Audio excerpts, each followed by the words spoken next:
The mysteries of ancient Egypt have been at the center of scientists' attention for several centuries. Among the many cultural architectural monuments left by the lost civilization, the most famous certainly are the three giant pyramids located on the stone plateau of Gizeh, near Cairo.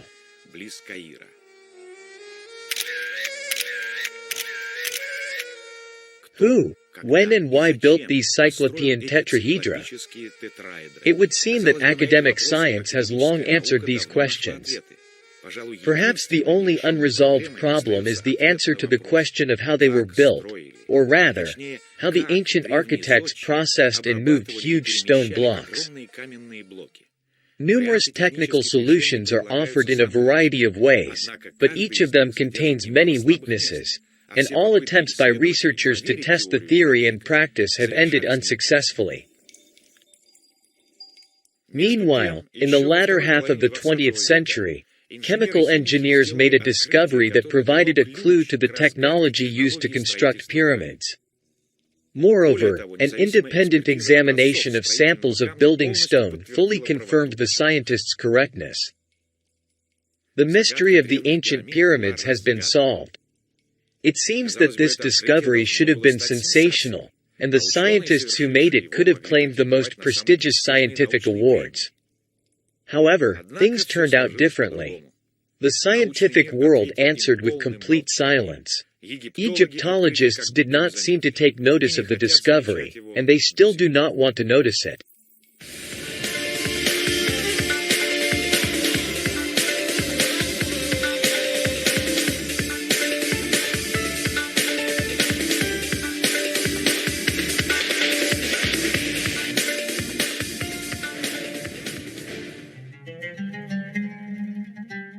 For historians, archaeologists, art historians, and just for tourists, Egypt can be considered one of the most bountiful places on the planet.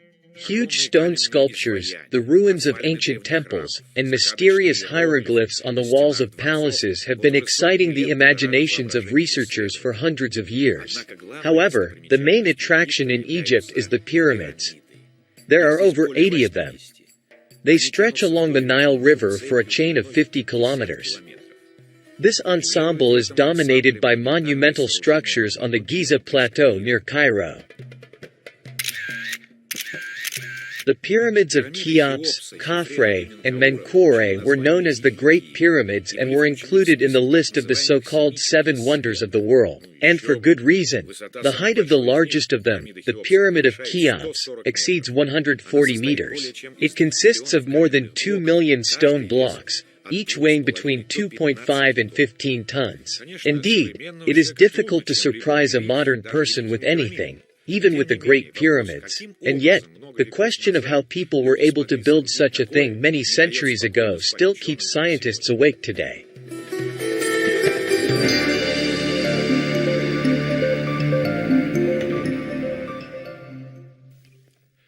Egyptologists have proposed many techniques for constructing these colossi and have periodically tried to put them into practice. There have been numerous such attempts. The Americans and the Japanese have tried. Such attempts can be divided into several groups. The first category of attempts deals with the manufacturing of some wooden mechanisms, as well as various huge pulleys. The ancient slaves allegedly entwined huge blocks with a network of ropes and cables, lifted them, loaded them onto sled with skids, and then dragged them for tens of kilometers. However, the researchers quickly became convinced that, from a technical point of view, all these theories are, to put it mildly, controversial. All attempts to construct, even diminished and highly simplified replicas of ancient structures utilizing this technology, always failed. Although the ancient builders of the pyramids dealt not only with relatively small blocks weighing several tons, but also with real colossi amounting to 500 tons. For example, the famous Temple of the Sphinx at Gizeh is made of such imposing bricks. It is difficult to imagine that the Egyptians could even move this block from its place, let alone transport it, according to Egyptologists, for tens and hundreds of kilometers. And here lies a giant block not far from the Pyramid of Khafre. The well-known Egyptologist Jean-Philippe Lauer suggests in his book, Mysteries of the Egyptian Pyramids, that huge stone blocks were moved on wheels. However, this proposal is also highly questionable. Even today, transporting stone blocks of 500 tons would be an extremely difficult technical challenge. After all, what prevented the ancient Egyptians from dividing them into several parts to make their job easier? Indeed, as historians assure, blocks of various sizes were successfully cut in the quarries of ancient Egypt. A similarly difficult question is how these multi-ton bricks were raised. In his book, Jean-Philippe Lauer criticizes one lifting technique of these blocks by means of wooden mechanisms, and defends another, the construction of earth ramps next to the pyramids along the slopes of which heavy blocks were allegedly dragged. But in Alberto Carlo Capicecchi's book, Art and History of Egypt, 5,000 Years of Civilization, the technique of using wooden mechanisms has been described as the most plausible and tenable. There is also a theory that the pyramids were not built from the bottom up, but from the top down. At first, they were cut out of solid rock, and then lined with stone blocks. Even though the proposed methods of construction are theoretically feasible, firstly, they are incredibly time-consuming, and besides, they cannot answer all the questions. Some ancient Egyptian architectural puzzles remain unsolved. All the stone blocks in the walls of the pyramids, both the small ones and the largest, are almost perfectly fitted to each other. The gap between some of them is not more than half a millimeter. Here, as with the Pyramid of Cheops, we see the perfect fit of granite blocks. Moreover, they are large blocks. They converge at perfectly right angles, and the seams between them are so tight that not even a needle can be inserted into them. To achieve such a result, diligence alone is clearly not enough. Special tools are needed and unique, even by modern standards, stone processing technologies. How could the Egyptians make such a fit? Representatives of the scientific world only shrug their shoulders and continue to talk about the mysterious greatness of the ancient Egyptian civilization. And in some cases, it's ridiculous. For example, I noticed that in the Sphinx temple, one of the inner corners was not made by joining two blocks, as is usually done in stone construction, but by making a corner in the block itself. That is, the block has an L-shaped section, slightly bends 5 centimeters to the next wall. Imagine what it means to make such a stepped block. This means that one needs to remove the surface of this entire block, deepening it by 5 centimeters. The idea is completely crazy, and it does not fit into the framework of common stone construction. There is one more question. Why did the ancient architects complicate an already difficult task for themselves? I must say that the authors of these theories themselves understand all their inconsistencies. That is why, in serious scientific books, you can find, in our opinion, a completely frivolous statement that the ancients had almost semi-mystical means that have since been lost, which enabled them to make huge stones rise into the air and move by themselves in space. This already belongs to the realm of fantasy, but I reiterate, these words are heard because the authors of the theory understand that, unfortunately, they can offer nothing more reasonable. In such a situation, it can be assumed that some highly developed civilizations, for example, the inhabitants of the legendary Atlantis or even aliens, had a hand in the creation of huge structures. What if the question was phrased differently? It would still be no less paradoxical at first glance. If the ancient architects were not able to carve and heap huge stone blocks on top of each other, then how could they still build the Great Pyramids? Could they have used some other construction technology?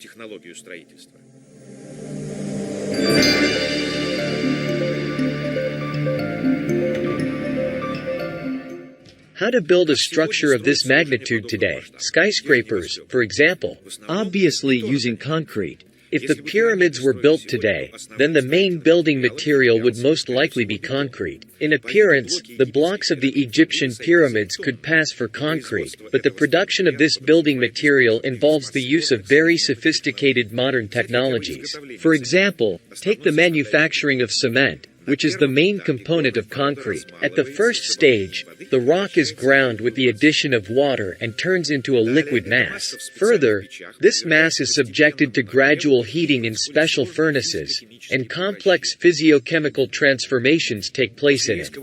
After rapid cooling, a semi-finished product known as clinker is obtained and then ground again.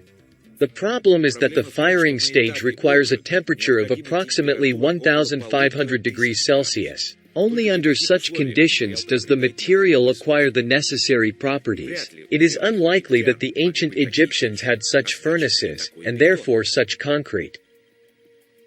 On the other hand, since ancient times, mankind has used something similar to concrete or cement for construction with stone and brick. People have long understood that stones cannot stand well on their own. They must be bonded either with cement, or with lime, or with egg yolk and protein. They hold very tightly.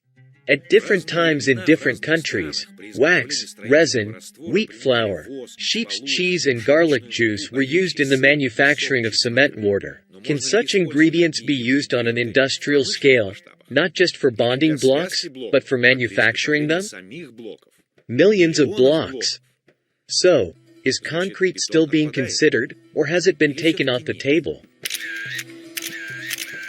The French chemist and professor at the University of Bern, Joseph Davidovits, developed a method for obtaining this geopolymer concrete in the middle of the 20th century. This production does not require the use of complex, modern technologies. Any crushed rock can be used for its manufacture. Concrete hardens quickly at room temperature and turns into an artificial stone. Currently, this technology is successfully being used by American and European manufacturers. The strong point of Davidovits' discovery is that, to create an artificial stone, he proposed using a long-known physical phenomenon, adhesion. Adhesion, from the Latin adhesio, is the tendency of dissimilar liquid or solid particles or surfaces to cling to one another at their points of contact. Davidovits suggested that his discovery could have been known to ancient architects, including the builders of the Egyptian pyramids. It was Davidovits who put forward a bold hypothesis that the pyramids and other famous structures in Egypt were not at all carved from stone, but were made from concrete. To make geopolymer concrete, neither high temperatures, nor high pressures, nor modern technologies are needed. All that is needed is to know the exact ratios of the chemicals that are mixed into the composition. Joseph Davidovits identified 13 components of the building material of the ancient Egyptians. It turned out that all of them were literally lying under the feet of the builders. For example, sodium carbonate is available in large quantities in local deserts and salt flats, and mud from the Nile River contains alumina. Even now, people are sitting in Cairo on the shore made from the Nile silt, which is not just clay, but a mixture of hydroxides of iron, aluminum, and other substances, including organics, which turn to stone when dried to a hard, stone state. This is an excellent binder. Look, they made a wall. This is not a baked brick made from Nile silt or just from earth. A binder is necessary to obtain an artificial stone from hard rocks, such as granite or diorite. But one can manage without any gluing. Soft rocks can be ground into a very fine powder with little difficulty. Take any rock, crush it to a certain size, and then mix it with the same, finer powder and mix it with ordinary water, and you will get a stone that is practically indistinguishable from natural stone.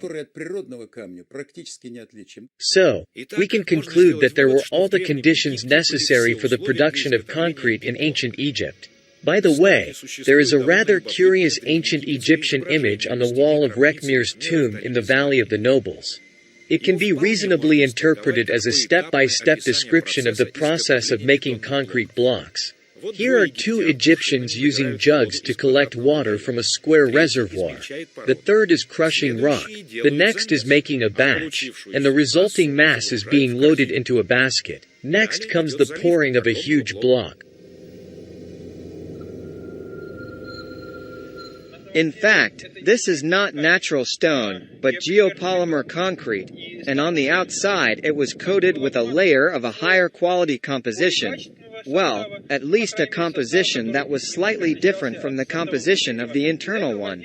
Because of this, there was a non-heterogeneity along the surface and the skin peels off. Let's see what is underneath this skin. Sand. It can be seen that there is sand here.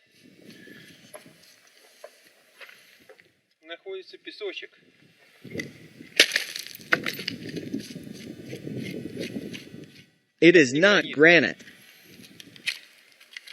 This is geopolymer concrete.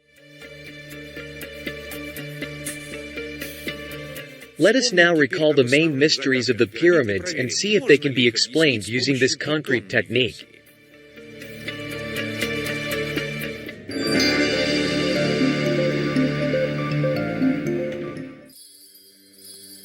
The ancient Greek scientist Herodotus, often called the father of history, after traveling to Egypt and communicating with local priests, created a new interpretation of pyramid construction technologies. Here is what he wrote. When this, its first form, was completed, the workmen used short wooden logs as levers to raise the rest of the stones. They heaved up the blocks from the ground onto the first tier of steps. When the stone had been raised, it was set on another lever that stood on the first tier, and the lever again used to lift it from this tier to the next. It may be that there was a new lever on each tier of steps, or perhaps there was only one lever, quite portable, which they carried up to each tier in turn.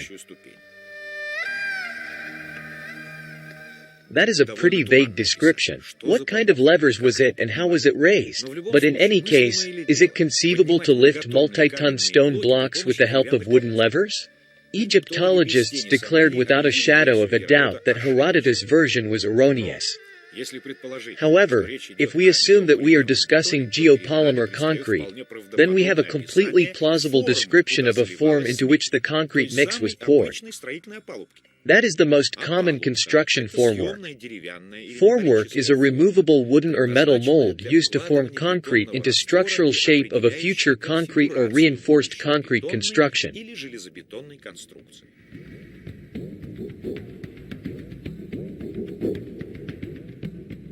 If you carefully read this text, it becomes clear that Herodotus describes precisely the wooden formwork, with the help of which the stone was lifted, and in a sense the stone grew, because it is clear that if a huge volume of this cement is poured at once, it will dry either unevenly, or it will be distorted. It is clear that these stones are built up, that is, layer by layer, letting it dry. These layers are clearly visible today where the stone blocks are exposed. If it were natural limestone, for example, as in the wall of the Cairo fortress, then the layers would have to be even and parallel. Limestone is a sedimentary rock. Its layered structure is formed as a result of the sedimentation on the ocean floor of various substances, which gradually build up parallel layers millimeter by millimeter. But in the blocks of the pyramids and temples, a completely different pattern is visible. Here is a fragment of the Cheops pyramid block. This is a chip in the upper corner of the block. On the side surface of the block, a mesh pattern is clearly visible. Where did it come from? There is a simple explanation. This is a mat imprint, which was laid inside the formwork where the block was cast. Moreover, as if there was one mat from left to right, and the other overlapped it, from right to left in two layers. This is possible only if it was part of the formwork, the mat that covered the formwork. But the upper surface of the block is pretty uneven and bumpy. This is exactly how concrete should set. Today, to avoid such defects, special vibrators are used, but it is unlikely that the ancient builders would have anything like that. If all this had been carved out of stone, then, certainly, the surface of the block would have been treated to all look the same way, and it would have had a uniform character. The formwork traces mean that we are dealing with concrete. The question arises why no one pays attention to these patterns? Because in the lower masonry of the pyramid, which tourists usually pass by, there are no such marks. But if you climb higher, this fragment of the pyramid block was taken from a height of more than 50 meters. There, similar traces are visible on all blocks. Obviously, it can be assumed that the ancient Egyptians processed stones differently for different levels of construction, but there is another explanation as well. Pyramid blocks are quite soft. Their hardness can be compared to the hardness of gypsum or a human nail, so the sandstorms frequent in these places could well have polished off the surface of the blocks and destroyed all traces in during a long time period. Sand rushes to the pyramids and plays the role of an abrasive block. It rises to a maximum of several tens of meters, 20, 30 to 50 meters, and traces of formwork were found higher than that. By the way, traces of mats can be seen not only on the blocks of the pyramids. We are in the courtyard of the Temple of Esna. Here is a stone bearing clear traces of concrete origin, remains of a reed mat frozen into stone.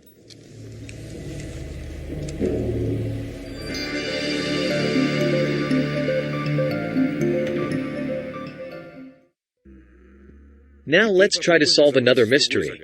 When building pyramids and temples, how did the Egyptians process blocks so that the gap between them was minimal? In many places, these gaps seem to be just regular scratches on the surface of the stone. Egyptologists cannot give a clear explanation for this phenomenon. They just calmly admire it. Well, it is really difficult to imagine how the Egyptians smoothed out multi-ton stone blocks. In addition, before fitting the blocks to each other, they must be cut from solid pieces of rock. According to Egyptologists, they did it with copper saws. Has anyone ever cut a wood with an ordinary steel spring-set saw? Sure. Has it ever gone without saw damage to wood? Never. The saw always pops out of a groove. Are there such damages on the stones of the Pyramid of Cheops? No. Nobody has ever seen it anywhere. Further, why do we set saws? That is, why do we bend away saw teeth? To allow the blade moving without binding, getting stuck. And how do you saw with a copper strip without binding in the stone? It will get stuck right away. By the way, did anyone ever see these saws anywhere in any museum? There are none. But if the blocks were not carved, but molded, then everything falls into place. Each next block was formed by adding a wooden formwork to an already finished block.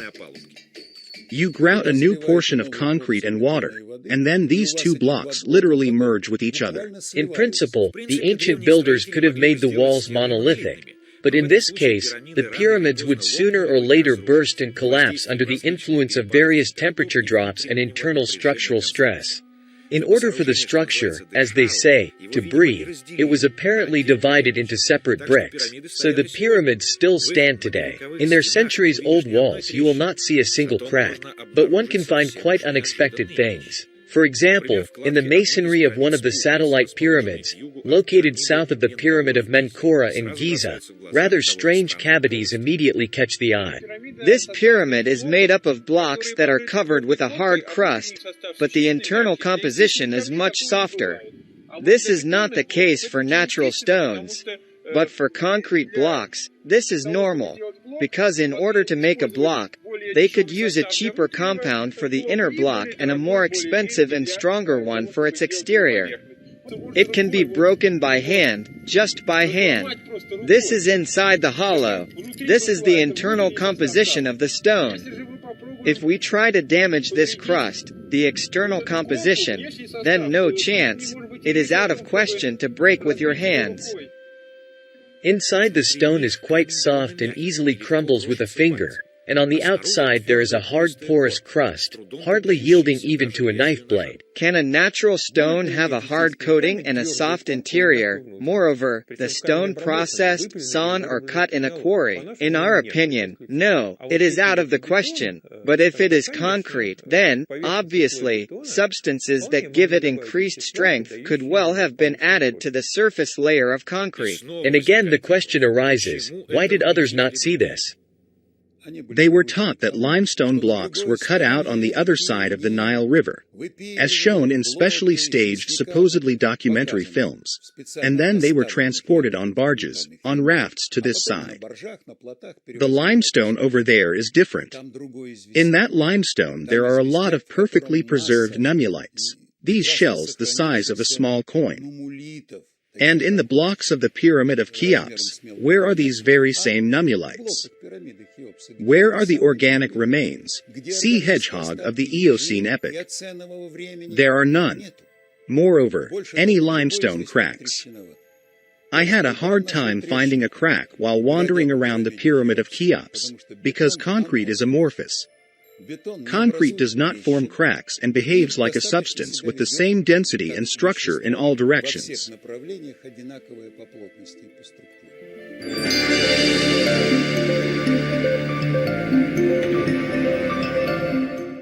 In the Pyramid of Cheops there is a monolithic granite sarcophagus, but no one can answer the question of how it got there. It could not be carried through the existing passages and doors of the pyramid, they are much narrower. Think of other mysteries of this kind. For example, in the famous Valley of the Kings, located 500 kilometers from Cairo, not far from the city of Luxor, today, a wide road leads there. Even a car can go there. However, 100 years ago there was no road. The valley where the pharaohs were buried was surrounded by sheer cliffs all around it. And to get inside, one had to go through a narrow hole cut in the rock. When the first French conquerors, headed by Napoleon, got into the valley, they were amazed to find granite sarcophagi in the tombs of the pharaohs.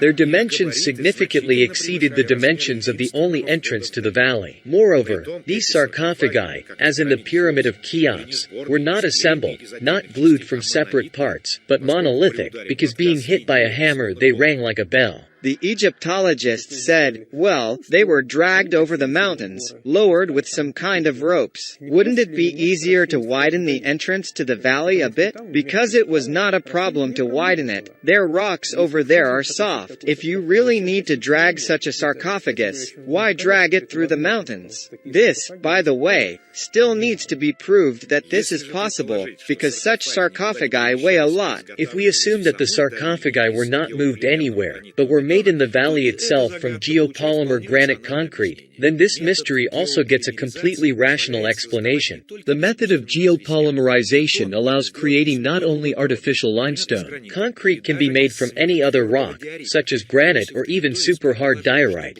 Joseph Davidovits suggested that the pyramid blocks are not the only ancient Egyptian concrete product. Imitation of natural materials could be used everywhere in the creation of temples, statues, household items. Another Egyptian puzzle with the famous amphorae found in the Pyramid of Djoser gets solved in the same way. They are made from the hardest varieties of stone, in particular from diorite. Modern sculptors do not even try to use these types of stone. Some of them are harder than iron. The question is how such amphorae could be made by drilling. After all, Egyptologists tell us that it was drilled, that the ancient Egyptians took a block of stone, turned it on the outside to give it the shape of an amphora, and then somehow using copper tools or some kind of stone drilled out a cavity inside. Firstly, it is still not clear with what it was drilled. This requires diamond drills. Even if such a drill is available, how does one drill an amphora through a narrow neck, so that the expansion at the bottom creates walls uniform in thickness? Moreover, neither the inner nor the outer surfaces of the amphorae have any traces of working with a hard tool. How much time and effort had to be spent to make the walls of these vessels not only uniform in thickness, but also absolutely smooth? The Davidovits discovery completely solves this problem. Not yet hardened geopolymer concrete could be processed on a conventional potter's wheel, like ordinary clay. And this means that the ancient masters did not spend that much time on the manufacture of each product.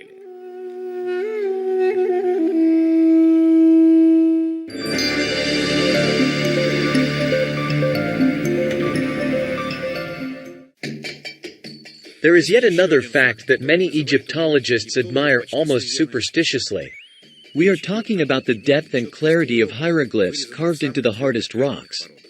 There are no analogues to the ancient Egyptian method of creating images anywhere in the world. If we look at, say, European, Russian stone carving, which is done on soft stone, we will see that the stone is cut at different angles. A pattern appears.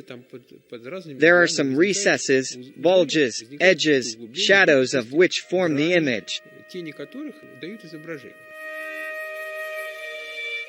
Egyptian carving uses a completely different principle. The image evenly goes deep into the stone at a right angle. Even from modern hard alloys, it is not possible to create tools that would enter granite or diorite like a hot knife through butter. Meanwhile, the chisel in the hands of the ancient master seemed to meet no resistance and did not deviate to the side, even bumping into denser spots.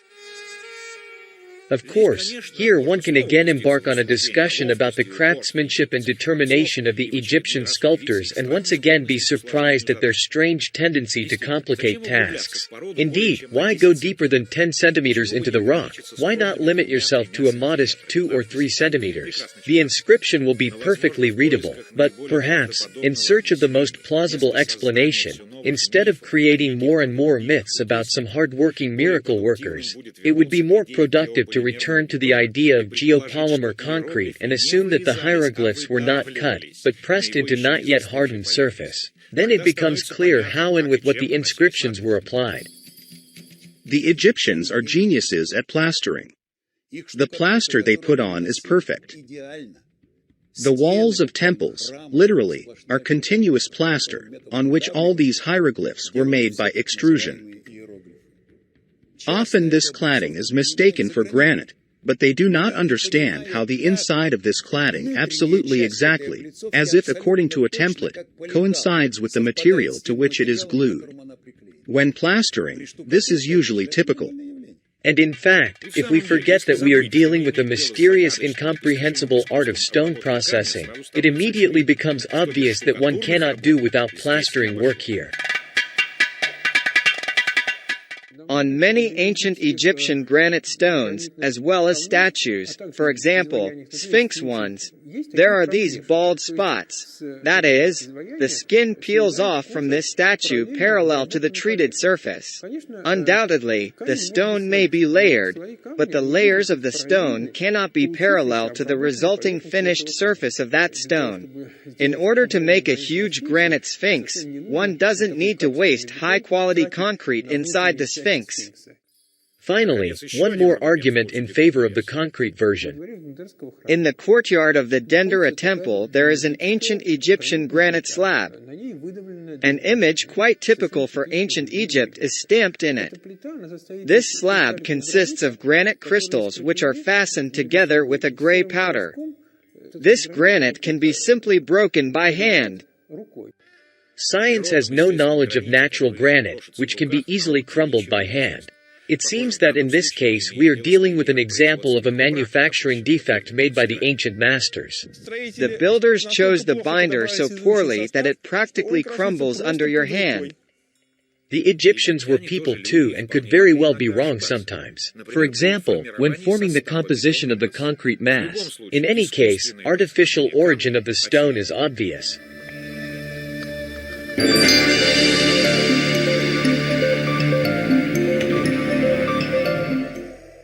It is necessary to clarify one more circumstance.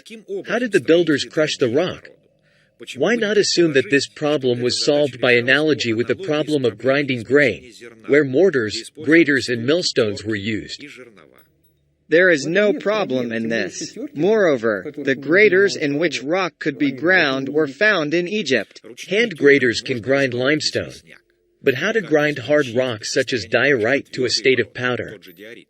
It turns out there is a pretty simple way. We do this in the field every year, when we need to get powder from the hardest rock, but so that there is no iron from sledgehammers or mortars. We just put one stone on top of another and hit it with a third stone. So, this way, stone on stone a powder is obtained.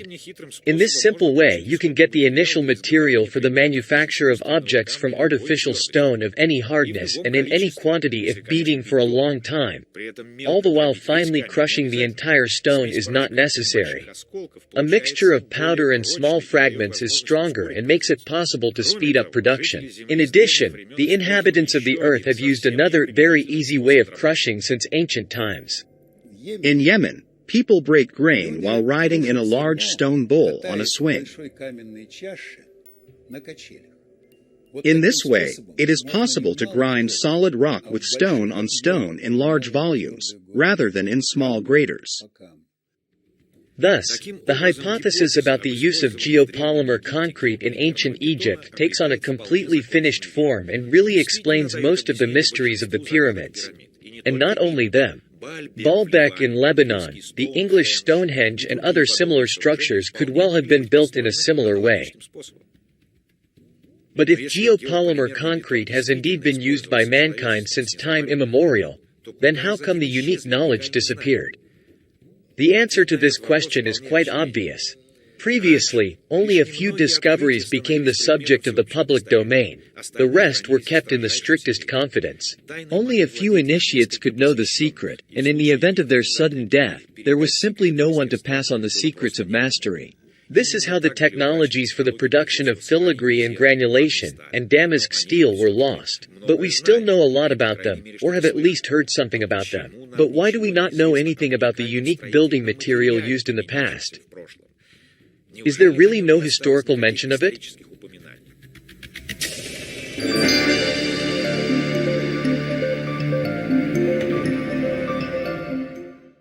We all know the famous philosopher's stones of the Middle Ages.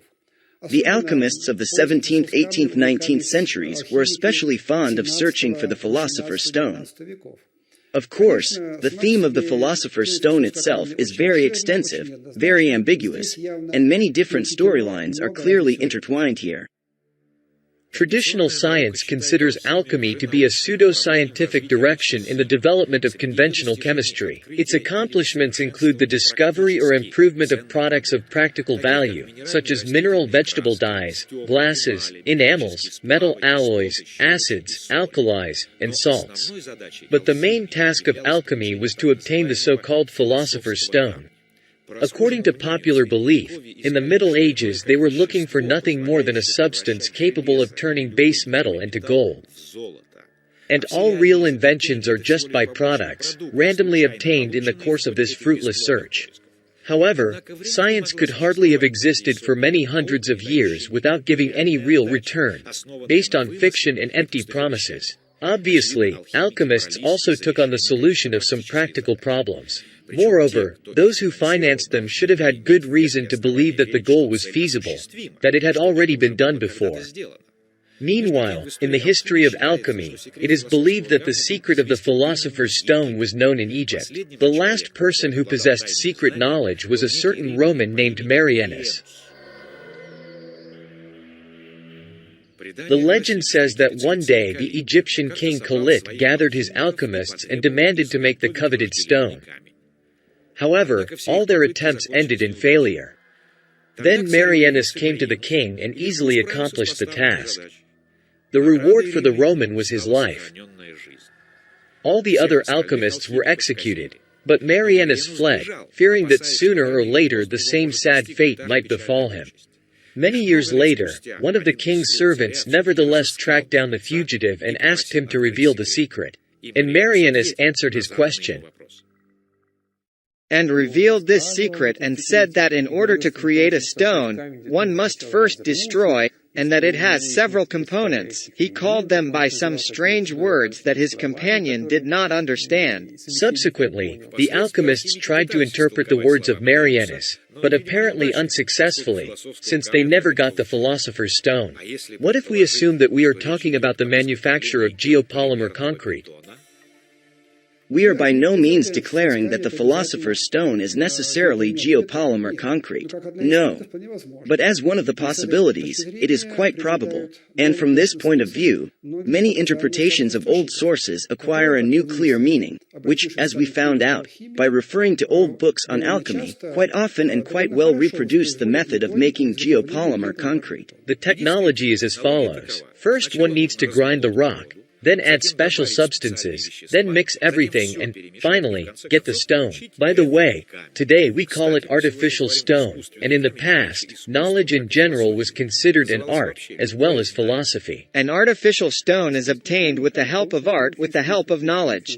In other words, we can say, a philosopher's stone is a stone that is obtained with the help of philosophy with the help of some knowledge. And, certainly, such an important invention as geopolymer concrete from which it was possible to make sturdy fortress walls and certain structures, this discovery, obviously, was of the utmost importance. And therefore it is clear that after its loss they tried to stubbornly rediscover it for a very long time, but the medieval alchemists did not succeed in the 17th century. They worked on it a lot in the 17th century and then they abandoned this business, and only in the 20th century it was rediscovered it. Evidently, the bold hypothesis of Davidovits, Fomenko, Nozovsky, and other scientists needs independent verification, and in order to reliably establish what kind of stone the pyramids are made of, natural or artificial, it is enough to conduct a physical-chemical analysis of it, and such an analysis was made by Russian scientists.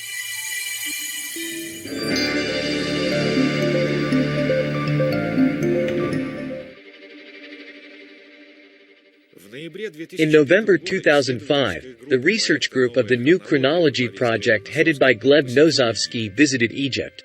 During the trip, new facts were discovered confirming the concrete version, many of which are reflected in this film. In addition, samples of the building material of one of the three Great Pyramids, the Pyramid of Menkaure, were selected. The base of the pyramid, about a third of its height, is lined with what is considered to be natural granite. A fragment of this cladding was provided by Gleb Nozovsky for research. Here, we will collect it and submit for examination. Indeed, the stone from which this cladding is made looks very similar to natural, and least of all resembles concrete. This makes it even more interesting to learn the results of the examination carried out at the Institute of Physical Chemistry and Electrochemistry of the Russian Academy of Sciences.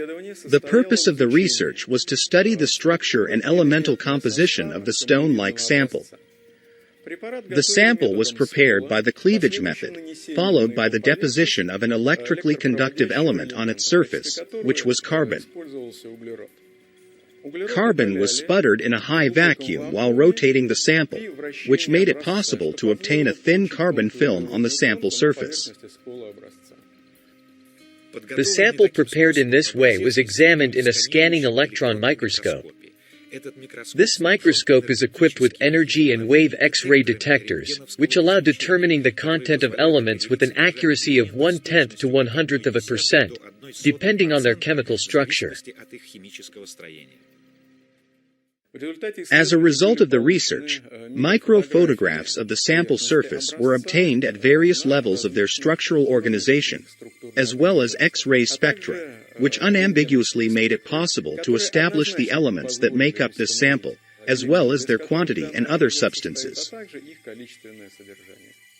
The results of chemical analysis showed that the percentage of titanium, calcium, sodium, phosphorus, sulfur, chlorine and aluminum is too high for natural granite, and vice versa. Potassium and silica turned out to be in smaller amounts than in natural stone. How can this be explained? In appearance, this sample is very similar to a piece of granite. However, any experienced geologist, when looking at photographs taken with an electron microscope, will immediately make an unambiguous conclusion: this is not natural stone.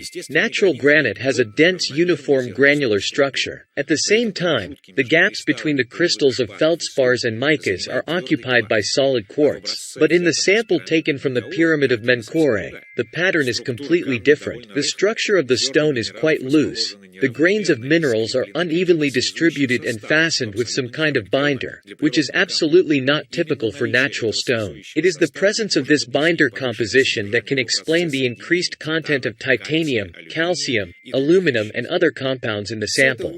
Overall, all this shows that we are dealing, most likely, with some kind of building mixture, with some kind of mortar. The base is calcareous or limestone, more precisely.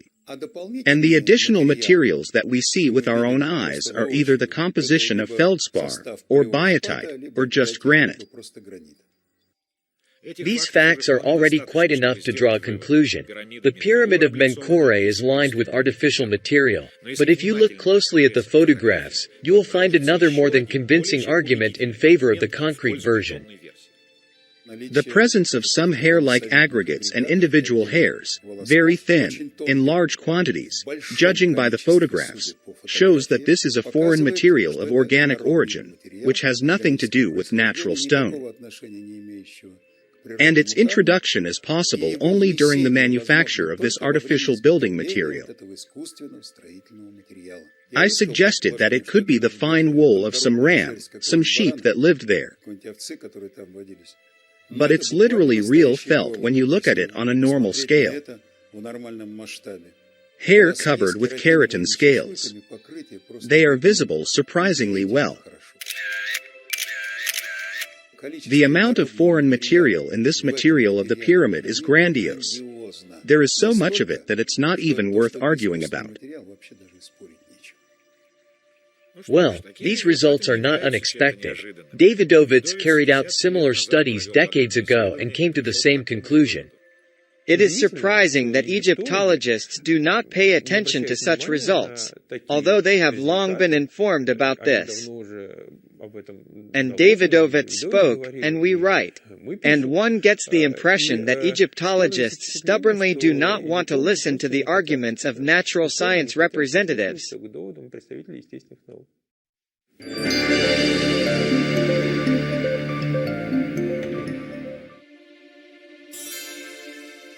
In 1982, Jean-Philippe Lauer, a supporter of the stone version, gave Joseph Davidovits 2 fragments of pyramid blocks and offered for him to prove their artificial origin. Chemical analysis, carried out at once in 2 independent laboratories, unconditionally confirmed the concrete version. On this occasion, Davidovits made a presentation at the Congress of Egyptologists in Toronto, but Lauer, who also came to the forum, for some reason didn't show up for his colleague's speech. He limited himself to a short comment in the press. Not stupid, but impossible. It cannot be, because it can never be. This is the answer of one scientist to another. 2 years later, in 1984, Davidovits appealed to the Egyptian Antiquities Organization for permission to conduct research on the pyramid field at Gizé, but the professor's request was rejected. The reason for the refusal was explained as follows. Your hypothesis is only a personal point of view, which does not correspond to archaeological and geological facts. That is, the refusal was purely demagogic in nature. No scientific arguments were put forward against Davidovits' hypothesis. And in our opinion, this is a clear indication that, in fact, some Egyptologists seem to be aware that any start of a discussion on this topic is fraught with big problems. Here is another very recent example. In 2006, American scientists conducted an independent study of the substance that makes up the blocks of the Cheops pyramid. Spectral and mineral analysis showed that the building material sample consisted of a mixture of limestone, sand, and clay. Experts have now come to the obvious conclusion that it is concrete. It seems that now nothing can shake the almost religious inertia of the conclusions of the representatives of traditional science. After all, Davidovits did not just write books, he proved in practice the possibility of building a concrete pyramid from materials available to the ancient Egyptians. When you look at the stones of the pyramid, this is what you see. You see either smooth blocks or very crude blocks. And we have replicated all these surfaces just by varying amount of water, which depends on the climate, depends on the weather. In this way, Davidovits tried to draw attention to his theory, but all was in vain. There is a feeling that modern Egyptologists are trying, by all means, to preserve the beautiful fairy tale created by their predecessors in the 19th century. A fairy tale how millions of Egyptian slaves for many decades, like ants, tossed huge stone blocks and erected colossal pyramids from them. Too much has been written about this in textbooks. Colorful films have been shot. Well, to admit now that all this is fiction? Historians don't want that. But in this case, doubts about their correctness on other issues may arise.